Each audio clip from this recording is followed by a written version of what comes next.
묵상 기도 드림으로 수요 기도회 하나님께 드리도록 하겠습니다.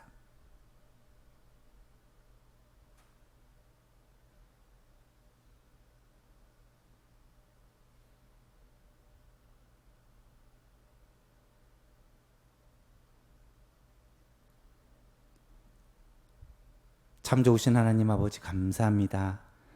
태풍이 또 영향을 주는 이런 환경 속에서 함께 모여 예배드리지는 못하지만 각 가정에서 이렇게 수요 기도회로 하나님께 예배드리게 하여 주시니 감사를 드립니다. 마음과 뜻을 다하여 하나님께 예배하며 무엇보다 한 주간의 절반을 지나며 하나님께 모든 삶을 의탁하는 마음으로 이 시간에 주님 앞에 섰사오니 찾아오셔서 은혜 베풀어 주시고 만나 주시고 말씀하여 주시고 하나님의 놀라운 은혜로 충만케 하여 주옵소서. 예수님의 이름으로 기도하옵나이다. 아멘. 찬송가 407장 하나님께 찬송드립니다. 407장입니다.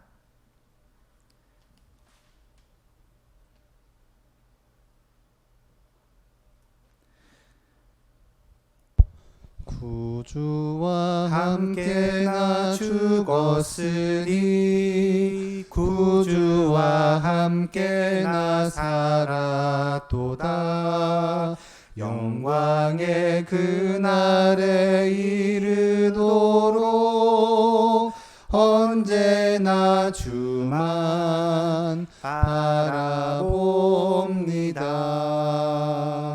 언제나 주는 날 사랑하사 언제나 새 생명 주시나니 영광의 그날에 이르도록 언제나 주만 바라봅니다.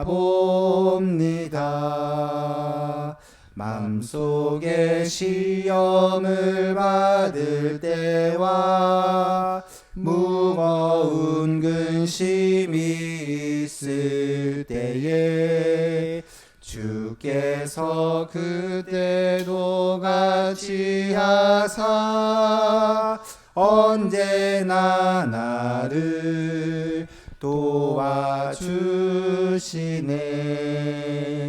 언제나 주는 날 사랑하사 언제나 새 생명 주시나니 영광의 그날에 이르도록 언제나 주만 바라봅니다. 뼈 아픈 눈물을 흘릴 때와 쓰라린 마음으로 탄식할 때 주께서 그때도 같이 하사 언제나 나를 생각하시네. 언제나 주는 날 사랑하사 언제나 새 생명 주시나니 영광의 그날에 이르도록 언제나 주만 바라봅니다. 내 몸의 약함을 아시는 주 못 고칠 질병이 아주 없네. 괴로운 날이나 기쁜 때나 언제나 나와 함께 계시네. 언제나 주는 날 사랑하사 언제나 새 생명 주시나니 영광의 그날에 이르도록 언제나 주만 바라봅니다. 아멘.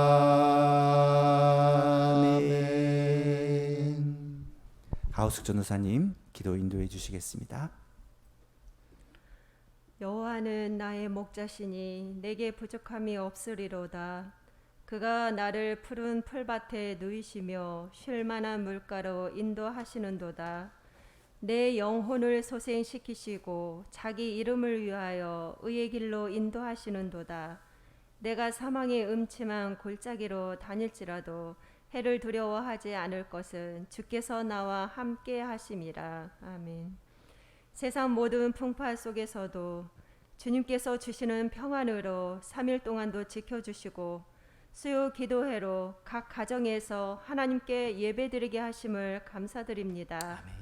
비록 한 공간에서 다 함께 모여 하나님께 예배드리지 못하지만 한 마음과 한 뜻으로 예배드리게 하시고 각 가정에 임재하시어 그곳에서 드리는 예배를 받아주시고 이루와 힘을 더하여 주옵소서. 아멘. 주님, 이 나라와 국민들을 불쌍히 여겨주시고 자비와 은혜를 베풀어 주시옵소서.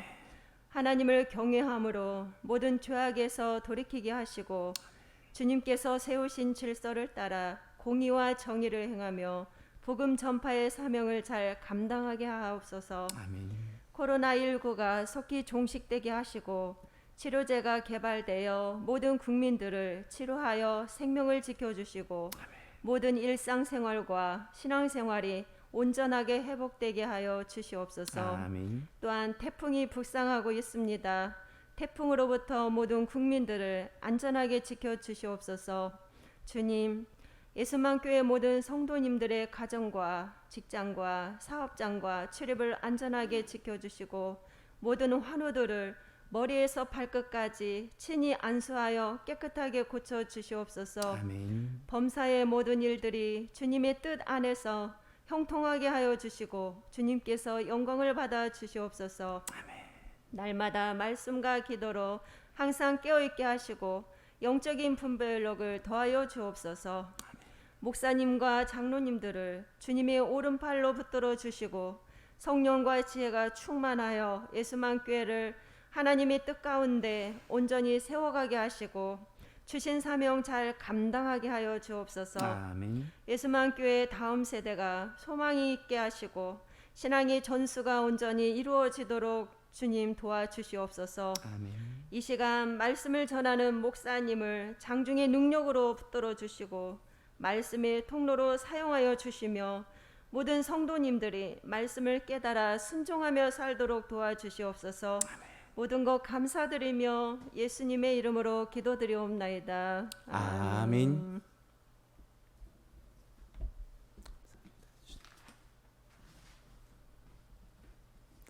오늘 주신 하나님의 말씀은 사도행전 17장 1절에서 9절 말씀입니다. 사도행전 17장 1절부터 9절 말씀까지 한 절씩 교독하시겠습니다. 신약성경 217쪽에 있습니다. 우리 화면을 보시고 한 절씩 교독하시겠습니다. 그들이 암비볼리와 아볼로니아로 다녀가 데살로니카에 이르니 거기 유대인의 회당이 있는지라.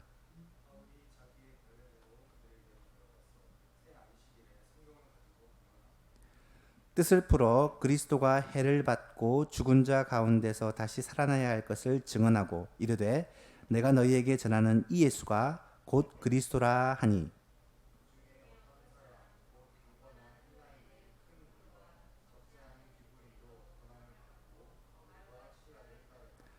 그러나 유대인들은 시기하여 저자의 어떤 불량한 사람들을 데리고 때를 지어 성을 소동하게 하여 야손의 집에 침입하여 그들을 백성에게 끌어내려고 찾았으나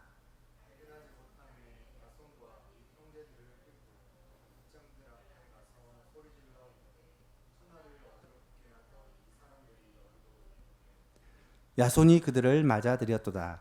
이 사람들이 다 가이사의 명을 거역하여 말하되 나는 임금 곧 예수라 하는 이가 다른 임금 곧 예수라 하는 이가 있다 하더이다 하니 함께 있습니다. 야손과 그 나머지 사람에게 보석금을 받고 놓아주니라. 아멘. 우리가 수요 기도회 때는 계속해서 바울의 2차 전도여행에 대해서 살펴보고 있습니다. 2차 전도여행의 이 지도를 잠시 보시면서 2차 전도여행이 어떻게 이루어졌는지를 한번 우리가 기억했으면 좋겠습니다. 2차 전도여행은 바울이 신라를 데리고 안디옥에서 출발합니다. 여기서 안디옥은 수리아에 있는 안디옥을 말하죠. 안디옥에서 출발하여 1차 전도여행 때 다녔던 길리기아 지방 루스드라와 더베와 이고니온이 있는 그 지역을 다니며 먼저 세웠던 교회들을 돌아보죠. 이때 루스드라에서 디모데를 만나게 되고요. 계속 왼쪽으로 진행하여 드로아에까지 이르게 되는데 이제 바울 일행은 비두니아를 거쳐서 저 동쪽으로 아시아 쪽으로 복음을 전하려고 마음을 먹고 있었습니다. 그런데 무시아에서 환상을 보았는데 마게도냐 사람이 나타나서 건너와서 우리를 도우라라는 그러한 환상을 보고 바울은 이것이 하나님의 부르심이라는 것을 인정하고 이 선교의 방향을 바꾸어 마게도냐로 건너가게 됩니다. 이때부터 빌립보, 데살로니가, 베레아 그리고 아가야 지방인 고린도, 아덴 등을 거치면서 유럽에서 복음을 전하게 되죠.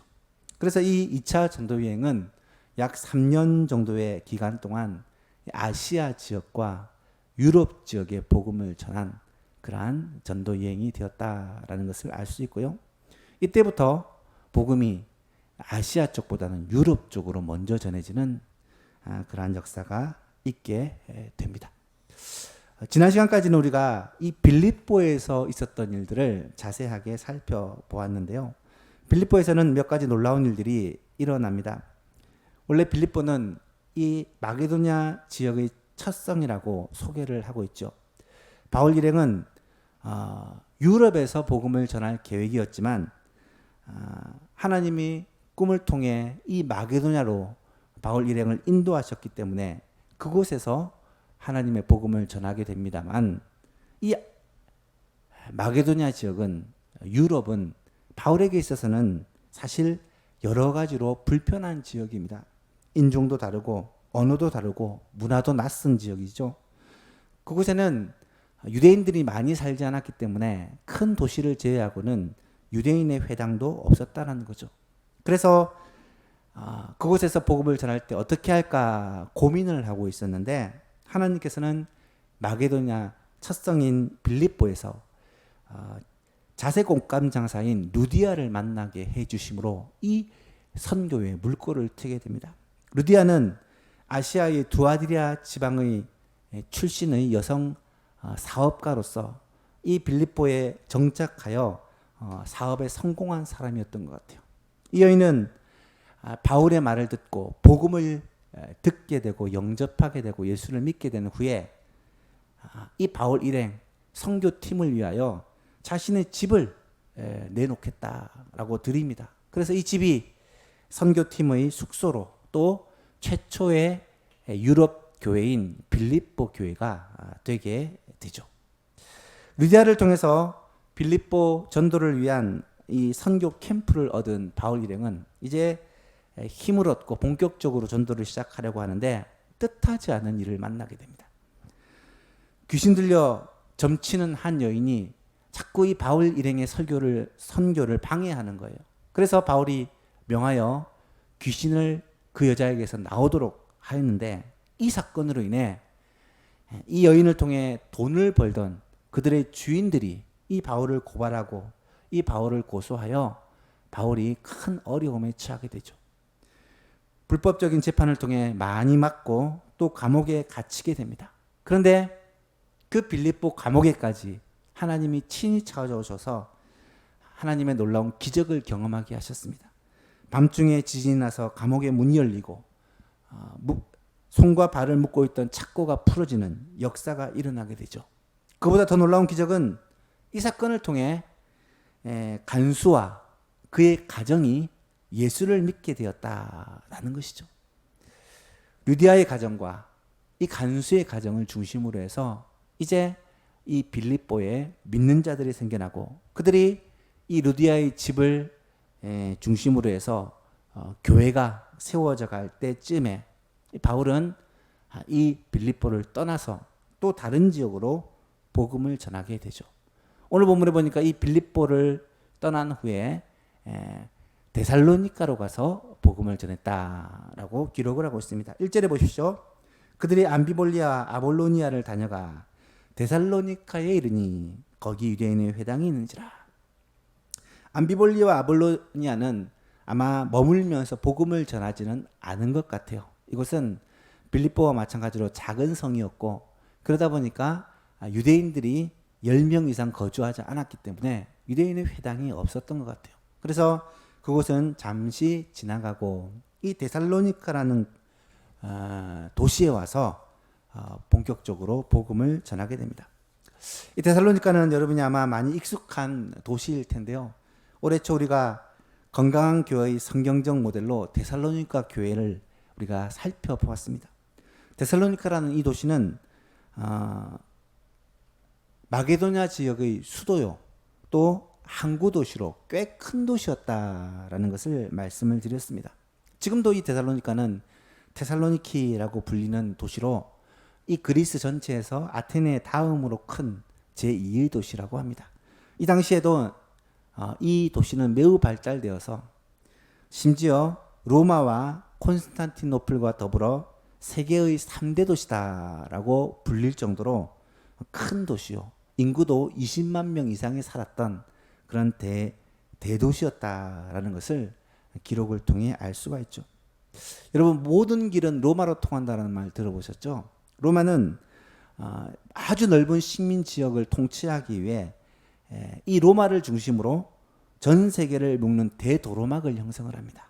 그런데 이 데살로니가 도시는 이 동방과 서방을 연결하는 매우 중요한 지리적 위치를 가지고 있어요. 동양에서, 즉 아시아 지역에서 이 서방 유럽으로 들어오기 위해서는 항상 이 데살로니가라는 항구를 통해 들어오기가 용이하다라는 거죠.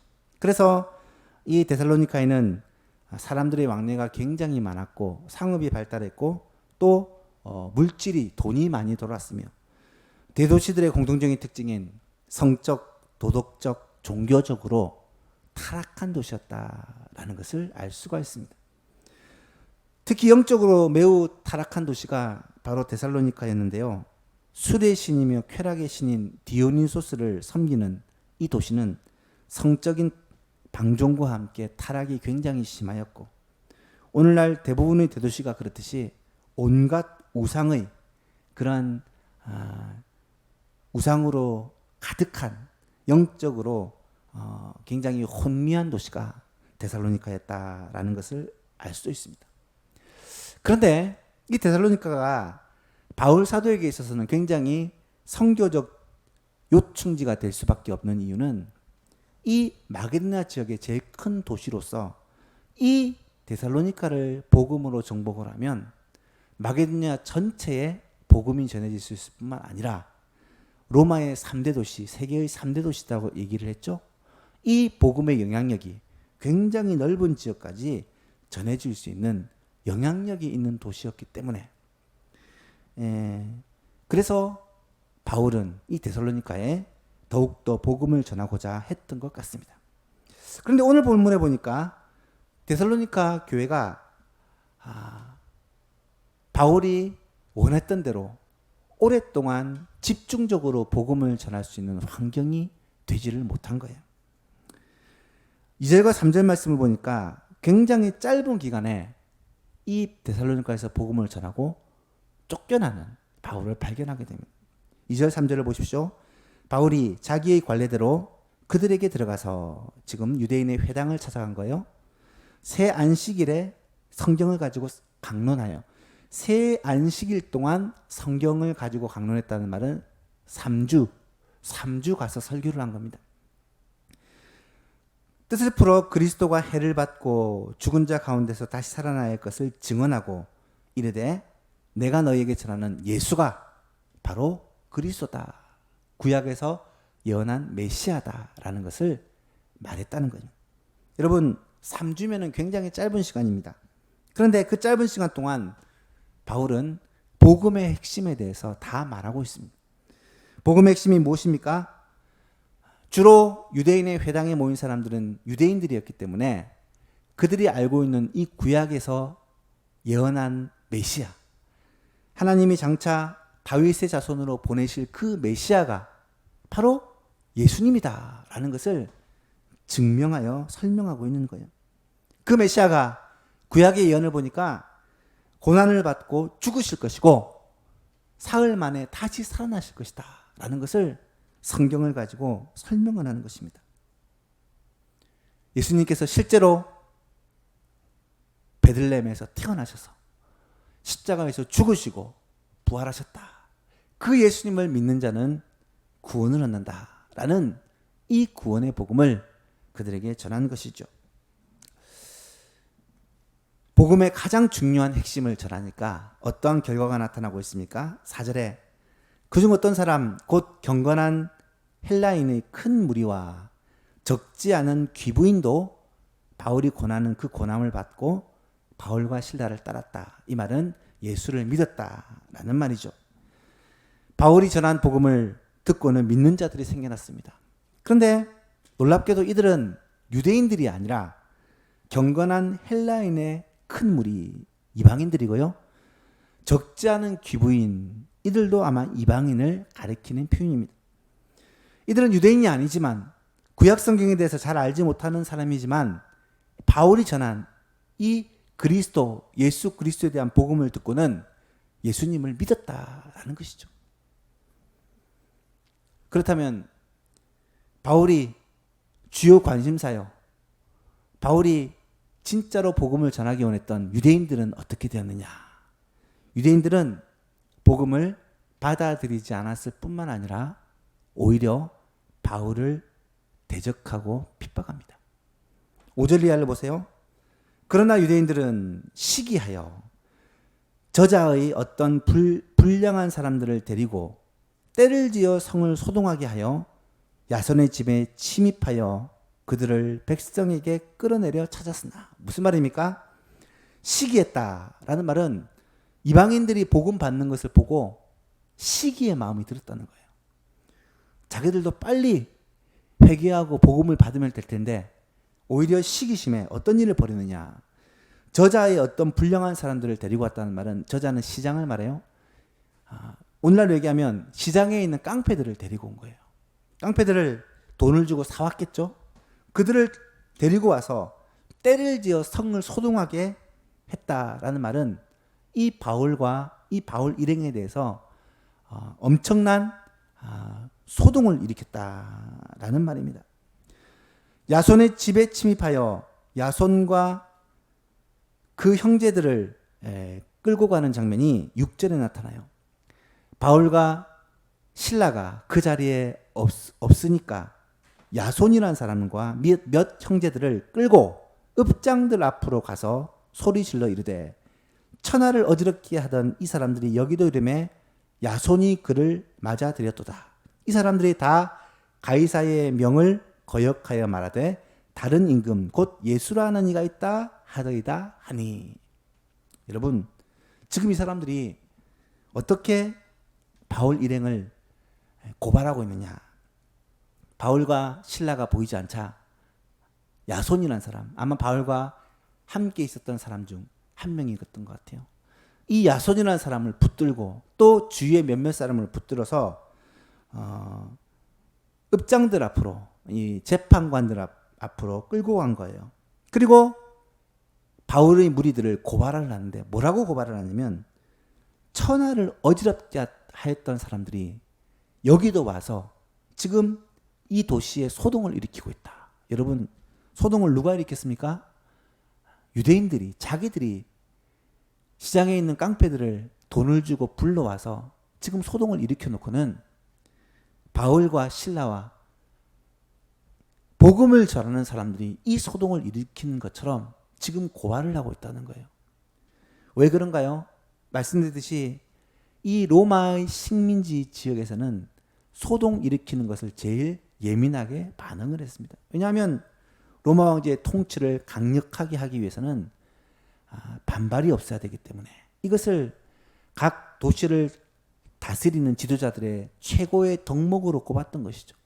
어떻게든 소동을 일으키지 않기 위해 최선을 다하는 그들에게 바울과 실라와 그 무리들이 소동을 일으켰다고 지금 고발을 하고 있는 거예요. 뿐만 아니라 뭐라고 얘기를 하냐면 저 사람들이 가르치기를 가이사 말고 로마 황제 말고 다른 임금이 있다고 가르친다. 저들은 지금 모반을 반역을 하는 사람들이다 라는 그러한 얘기를 지금 이 데살로니가의 재판장들에게 하고 있는 거예요. 그러자 8절 이하에 무리와 읍장들이 이 말을 듣고 소동하여 야손과 그 나머지 사람들에게 보석금을 받고 놓아주니라. 이 말은 그들이 유대인들이 한 말을 믿었다, 들었다라는 것이고요. 바울과 실라를 직접 보지는 못했지만 또 이 야손과 그 무리들이 직접 잘못한 것을 증명하지는 못했지만 그들을 보석금을 놓고 받고 놓았다라는 말은 그 죄를 인정했다라는 말이죠. 참 안타까운 일이 일어났습니다. 낯선 땅인 이 데살로니가에서 같은 민족인 유대인들, 바울을 도와줘야 될 그들로부터 오히려 철저히 당했던 것이죠. 앞서 빌립보에서는 그래도 이해가 되는 게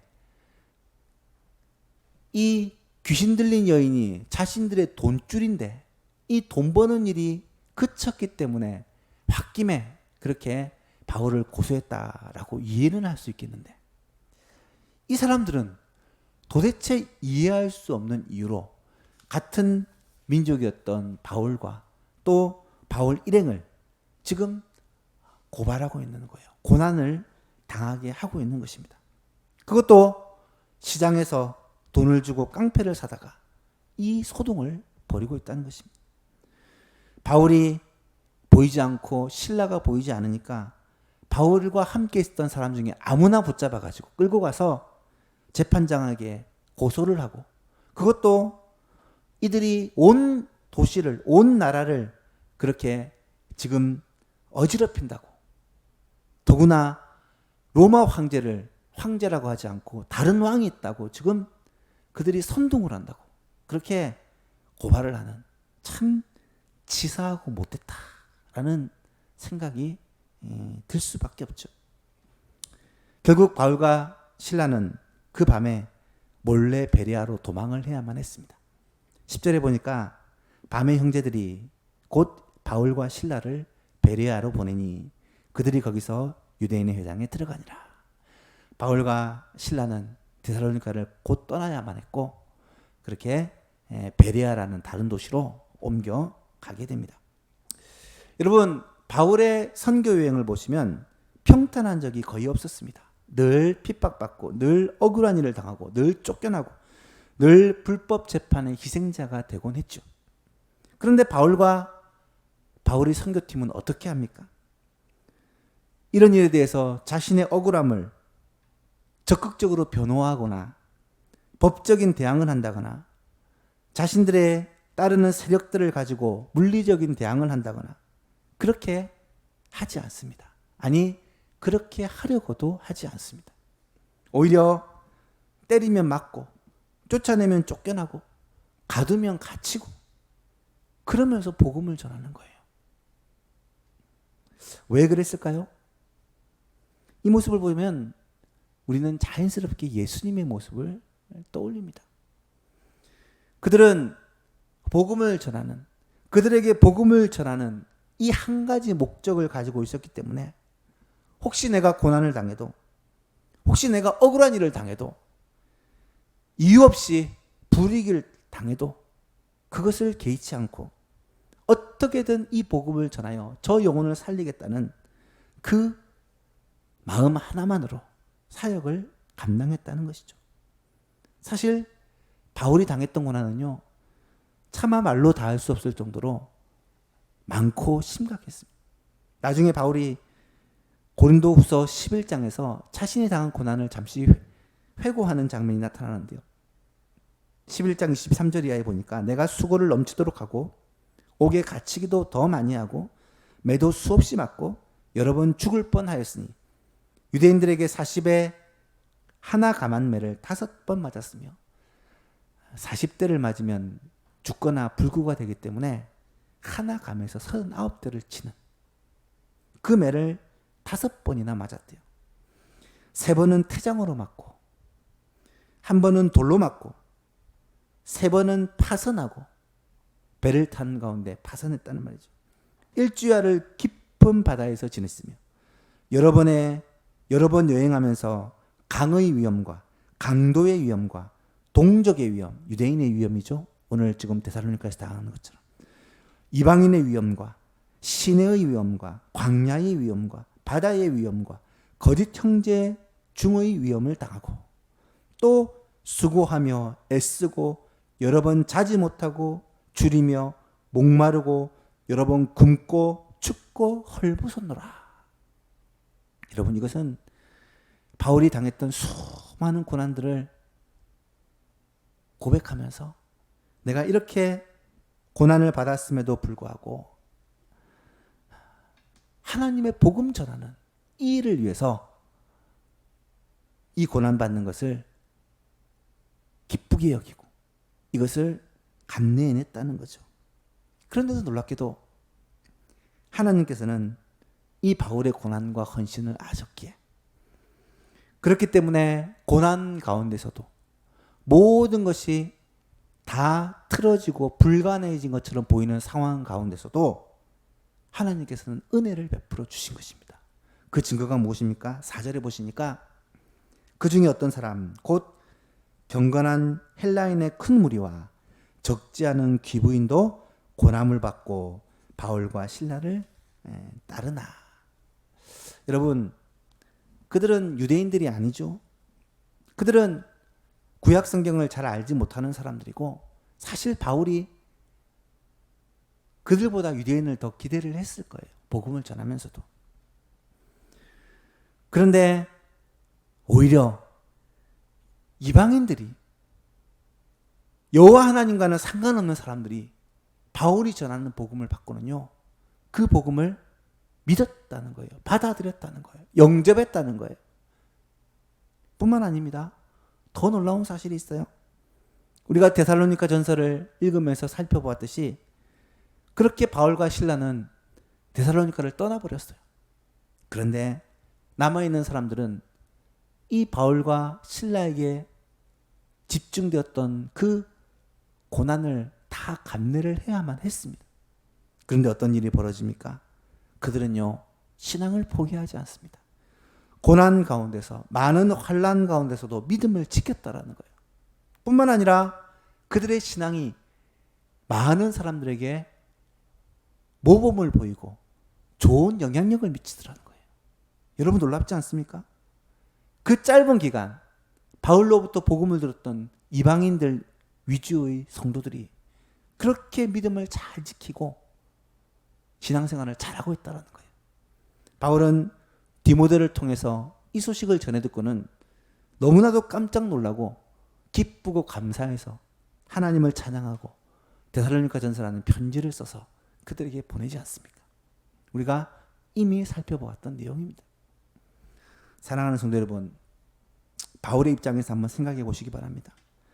하나님의 부르심을 받고 자기 자신의 계획도 있었지만 하나님이 부르시니까 그 계획을 다 접고 하나님의 뜻에 순종해서 지금 여기까지 온 것 아닙니까? 그런데 빌립보에서도 참 억울한 누명을 쓰고 많이 맞고 옥에 갇히고 고난을 당했는데 데살로니가에 와서도 원래 계획대로 이곳에 좀 오래 머물면서 복음을 전하려 했지만 단 3주 복음을 전했을 뿐인데 유대인들이 깡패를 불러다가 이 모임을 소동으로 바꾸고 복음을 전하지 못하도록 바울 일행을 쫓아내고 거기다 예수 믿는 사람들을 그렇게 핍박하는 장면을 보고 있지 않습니까? 뿐만 아니라 고난받는 형제들을 그곳에 남겨둔 채 홀로 피해야 되는 그 바울의 심정이 어떠했겠습니까? 아마도 하나님, 지금 내가 하고 있는 것이 하나님의 뜻이 맞습니까? 하나님이 인도하신 곳이 맞습니까? 그렇다면 왜 이렇게 일이 꼬이고 막히고 답답하고 되는 일이 없습니까? 하나님께 한탄하고 하나님께 묻지 않았을까요? 아마 선교사 바울의 입장에서는 지금 당하고 있는 일들이 참 받아들이기가 힘들었을 거예요. 이 말씀을 묵상하는 가운데 저는 자연스럽게 지금 우리가 처한 상황들이 생각이 났습니다. 지금 코로나19로 말미암아 우리가 참 전에 당해보지 못한 여러 환난을 당하고 있습니다. 지금 우리 교회가 당한 상황들, 우리 한국 교회가 당하고 있는 상황들을 한번 생각해 보면 참으로 안타깝습니다. 작년 말에 하나님께서 저에게 하나님의 마음을 부어주시고 우리 교회가 이제 3년째가 되었는데 2020년이 부흥의 원년이 되어 하나님께서 우리 교회를 통하여 이 지역의 많은 사람에게 복음을 전하고 또 영향력을 미치는 건강한 교회로 그렇게 세워지고 쓰임받았으면 좋겠다라는 그런 마음을 주셔서 그것을 위해 기도하고 또 여러분에게 선포하고 2020년을 시작을 했는데 시작하자마자 코로나19라는 생각지도 못한 변수를 만나게 되고 힘있게 복음을 전하기는커녕 우리가 함께 모여서 예배드리는 것조차도 어려운 환경이 되어버렸고 그렇게 조금씩 안정화가 되어 이제 9월이 되면 본격적으로 모임도 갖고 전도도 하고 우리 교회의 사명을 감당해야 되겠다라고 생각하고 있는 가운데 또 코로나의 재유행으로 말미암아 계획이 무산되는 느낌을 받을 때 교회 목회자로서 담임 목사로서 참 얼마나 안타깝고 얼마나 하나님께 물었는지 모릅니다. 하나님께서 주신 마음이 잘못된 것입니까? 하나님께서 보여주신 그 비전이 잘못된 것입니까? 왜 모든 일들이 계획하고 선포하는 대로 이루어지지 않고 다 하는 일마다 막히는 느낌이 듭니까? 참 답답한 마음이죠. 사랑하는 예수만 교회 성도 여러분, 오늘 우리에게 주신 이 말씀은요, 어쩌면 저에게 주신 말씀이요, 우리 예수만 교회 주신 하나님의 위로의 말씀이라고 믿습니다. 바울이 한 것이 무엇입니까? 바울이 한 것이라고는 3주라는 짧은 기간 동안 자신이 받은 복음을 그들에게 선포했을 뿐입니다. 예수 그리스도와 그의 십자가와 그의 죽음에 대해서 열심히 전한 것 뿐인데, 그것도 기대했던 유대인들은 한 명도 믿지 않고 오히려 반대자가 되어 사람들을 불러 자신을 궁지에 몰고 결국은 쫓아냈는데, 하나님께서는 그 가운데 이 데살로니가에서 역사하셔서 믿는 자들이 생기게 하셨고 많은 이방인들이 믿게 되었고 그들로 말미암아 데살로니가의 교회가 세워졌고 그 교회가 하나님의 돌보심으로 말미암아 성장해 가더라는 거예요. 얼마나 놀라운 일인가요? 사랑하는 성도 여러분, 지금 우리는 이렇게 비대면으로 영상 예배를 통해 수요 기도회를 드리고 있어요. 앞으로도 상황은 빨리 좋아질 것 같지 않아요. 오늘 보니까 학생들이 학교를 가지 못하고요, 직장인도 사업하는 사람도 모든 사람도 일상생활을 자체를 편하게 할 수 없는, 정말로 코로나로 말미암아 우리의 모든 삶이 위축받는 그런 시대가 되었습니다.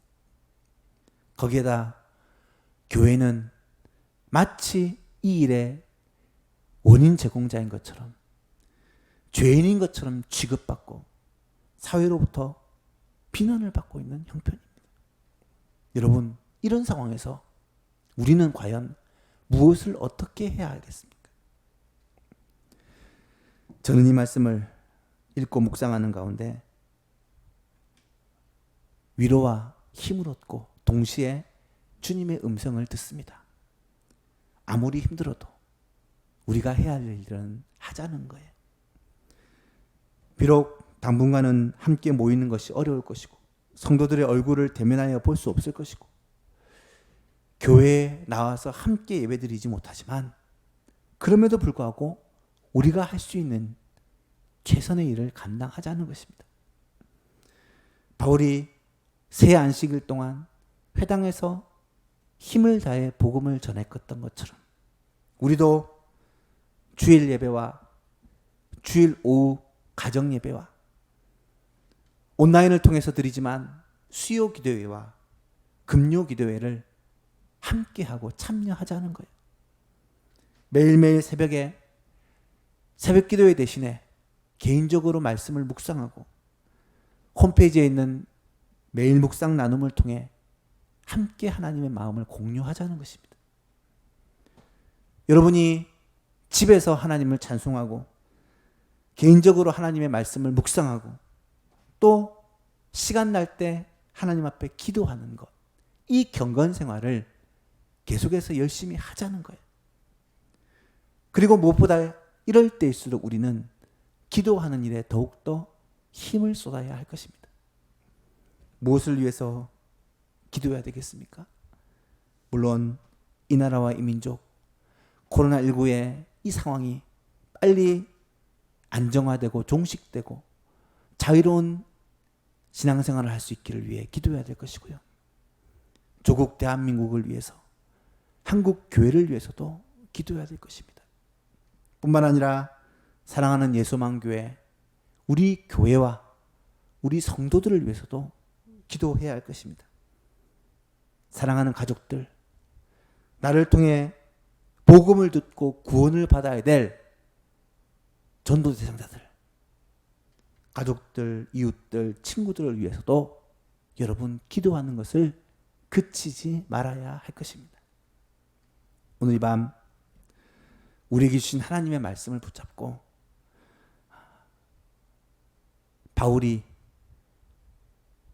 자신의 계획과 뜻대로는 아무것도 할 수 없었지만 하나님께서는 바울의 기대를 뛰어넘어 하나님의 놀라운 방법으로 데살로니가 가운데 하나님의 은혜를 베푸시고 데살로니가 교회 가운데 역사하셨던 것처럼 하나님, 지금 이런 상황과 환경이지만 하나님께서 우리 가운데, 우리의 소망 교회 가운데, 이 나라, 이 민족 가운데 역사하여 주옵소서. 우리가 우리의 일을 최선을 다해 감당할 때 주께서 은혜를 베풀어 주시고 주께서 기적을 베풀어 주옵소서. 간절히 기도하는 이 시간이 되었으면 좋겠습니다. 찬송가 337장 찬송하시고 함께 기도 제목을 가지고 기도했으면 좋겠습니다. 337장 찬송하시겠습니다.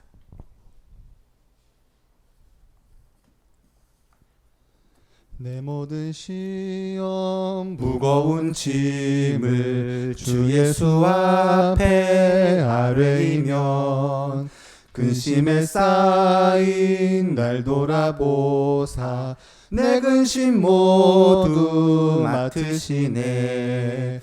무거운 짐을 나 홀로 지고 견디다 못해 쓰러질 때 불쌍히 여겨 구원해 주리. 은혜의 주님 오직 예수.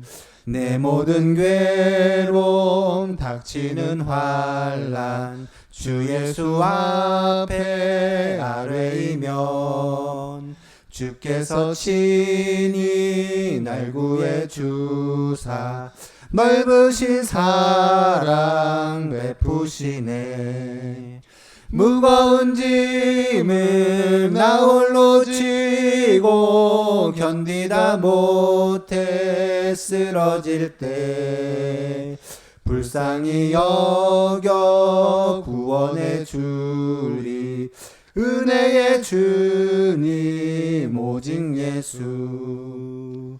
내 짐이 점점 무거워질 때 주 예수 앞에 아뢰이면 주께서 친히 날 구해 주사 내 대신 짐을 져주시네.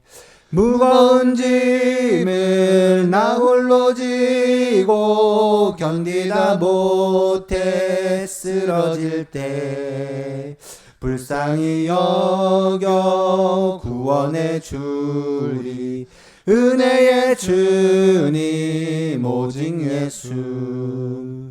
마음의 시험 무서운 죄를 주 예수 앞에 아뢰이면 예수는 나의 능력이 되사 세상을 이길 힘 주시네. 무거운 짐을 나 홀로 지고 견디다 못해 쓰러질 때 불쌍히 여겨 구원해 주리 은혜의 주님 오직 예수. 아멘. 오늘 말씀을 기억하면서 우리가 함께 한 목소리로 한번 기도했으면 좋겠습니다. 하나님, 바울이 자기의 뜻과 계획이 하나도 이루어지지 않고 모든 일이 꼬이고 막히고 답답하고 힘들고 어려운 상황 가운데서도 바울에게 맡긴 이 전도의 사명을 감당하며 정말 주님 의지하고 복음 전하였을 때에 하나님께서 데살로니카와 데살로니카 교회 가운데 역사하심으로 말미암아 믿는 자들을 예비시켜 주셨고 그들이 그 믿음을 잃지 않고 끝까지 붙들므로 말미암아 데살로니카 교회가 건강한 교회, 아름다운 교회, 많은 교회에 영향을 미치는 그런 좋은 교회가 되게 하셨습니다. 하나님 아버지, 오늘 우리가 참 이런 상황 가운데 있습니다. 우리를 불쌍히 여기시고 긍휼을 베풀어 주옵소서. 먼저 우리 예소망 교회를 위하여 기도합시다. 하나님, 예소망 교회를 긍휼히 여겨 주시고 예소망 교회가 정말 하나님이 기뻐하시는 건강한 교회, 주의 복음을 힘있게 전하는 교회, 맡긴 사명을 잘 감당하는 교회, 이 지역의 빛과 소금이 되는 교회가 될 수 있도록 은혜를 베풀어 주옵소서. 하나님을 기쁘시게 하고 많은 영혼들을 주님께로 인도하는 우리 교회의 사명을 감당할 수 있도록 주께서 함께 하시고 은혜 베풀어 달라고 기도합시다. 예수만교회 성도들을 주님께서 붙잡아 주시고 하나님께서 은혜를 베풀어 주셔서 먼저 영적으로 하나님 앞에 부유하고 건강한 성도들을 되게 하시고 성도들이 이 땅 가운데서도 하나님의 은혜와 복을 받고 건강하게 그리고 부유하게 풍성하게 살아가는 성도들 되게 해달라고 기도했으면 좋겠고요. 역대급 태풍이 온다고 하는데 하나님, 이 태풍으로부터 우리 성도들과 성도들의 가정과 재산과 사업과 모든 것을 지켜달라고 기도했으면 좋겠고요. 더 나아가서 이 나라와 이 민족을 위해서 기도했으면 좋겠습니다. 하나님, 이 나라 이 민족을 불쌍히 여겨주시고 코로나19로 말미암아 여러 가지 어려움을 겪고 있으며 백성들이 4,4,5분 나누어져 있으며 서로가 서로를 향하여서 정말 분노하고 정죄하고 있으며 나라의 지도자들이 갈팡질팡하고 있는 가운데 있는데 하나님, 이 나라를 불쌍히 여겨주셔서 긍휼을 베풀어 주셔서 이 어려움들을 잘 극복해 나갈 수 있도록 도와주시고 특별히 믿는 성도들이 하나님 앞에 엎드려 기도함으로 말미암아 이 위기를 극복할 수 있도록 은혜를 베풀어 달라고 우리 먼저 교회와 또 성도들의 가정과 이 나라와 이 민족을 위해서 함께 한 목소리로 기도하겠습니다. 기도하시겠습니다. 하나님 아버지 감사합니다. 오늘도 이 말씀을 하여 주시고 데살로니가에 가서 복음을 전하는 이 바울의 사역이 인간적으로 볼 때 하나도 계획대로 순적하게 이루어지지 않고 하나부터 열까지 문제가 있고 막히고 꼬이고 답답하게 느낀 것처럼 보이지만 하나님 그 가운데서도 하나님께서는 은혜를 베풀어 주셔서 믿는 자들을 보내주셨고 믿고 주님 앞에 돌아오는 영혼들이 있게 하여 주셨고 또 그들을 통하여서 데살로니가에 교회가 세워지게 하셨고 그 교회가 건강하게 잘 성장하여서 이 마게도냐 지역과 아가야 지역에까지 선한 영향을 미치는 교회로 주님 삼아 주셨사오니 하나님 이 은혜 진심으로 감사를 드립니다. 하나님 아버지 정말 주님 우리 예수만 교회가 이런 데살로니가 교회 같은 좋은 교회 되기를 간절히 소원합니다. 하나님 우리의 계획과 뜻대로 이 모든 것이 흘러나가지 않는 상황이지만 이 상황에 좌절하고 낙심하고 포기하는 것이 아니라 우리가 할 수 있는 일에 최선을 다하며 주님을 의지하며 나갈 때에 하나님께서 우리 가운데 역사하여 주시고 하나님께서 우리에게 은혜를 베풀어 주셔서 정말로 우리 예수만 교회를 통하여 주께서 이루시고자 하는 모든 일을 이루어 주시기를 원합니다. 예수만 교회 성도들을 주께서 불쌍히 여기시고 붙드시기를 원합니다.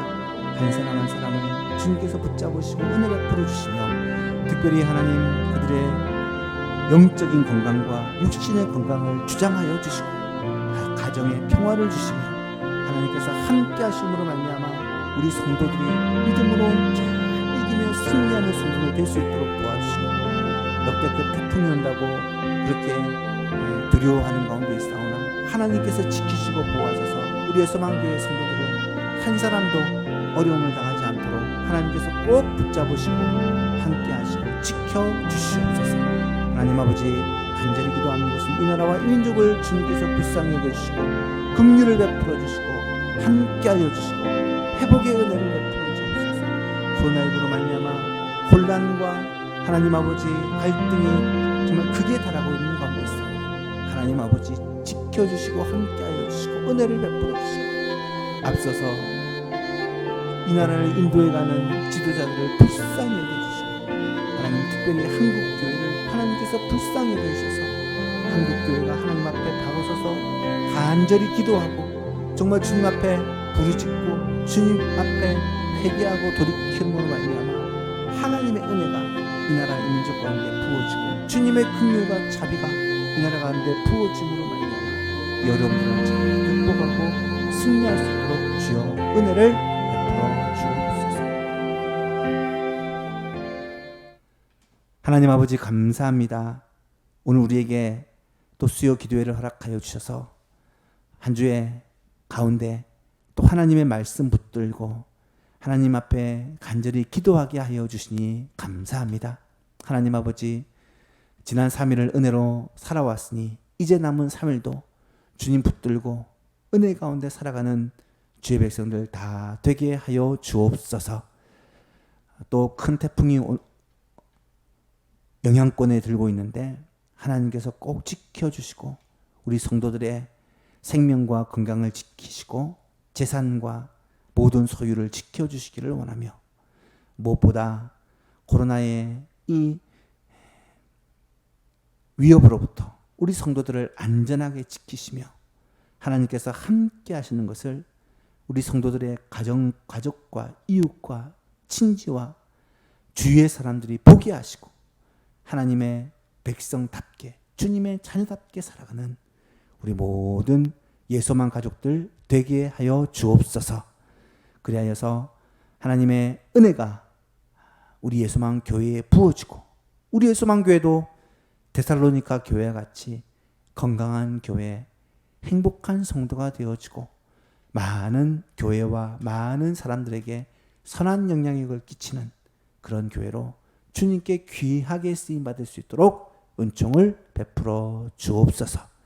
하나님 아버지 우리 예수만 가족들을 어디에서 무엇을 하든지 지켜주시고 함께하여 주시며 함께 모여 예배드리지 못하지만 각자의 처소에서 신앙생활 잘 할 수 있도록 예배생활, 기도생활, 말씀생활 하나님의 뜻대로 살아가는 거룩한 주의 백성 될 수 있도록 꼭 붙잡아 주시기를 간절히 소원하며 예수 그리스도의 이름으로 기도하옵나이다. 아멘.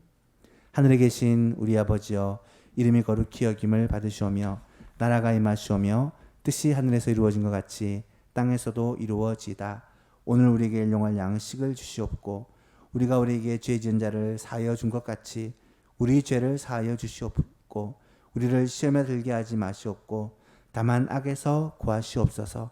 나라와 권세와 영광이 아버지께 영원히 있사옵나이다. 아멘.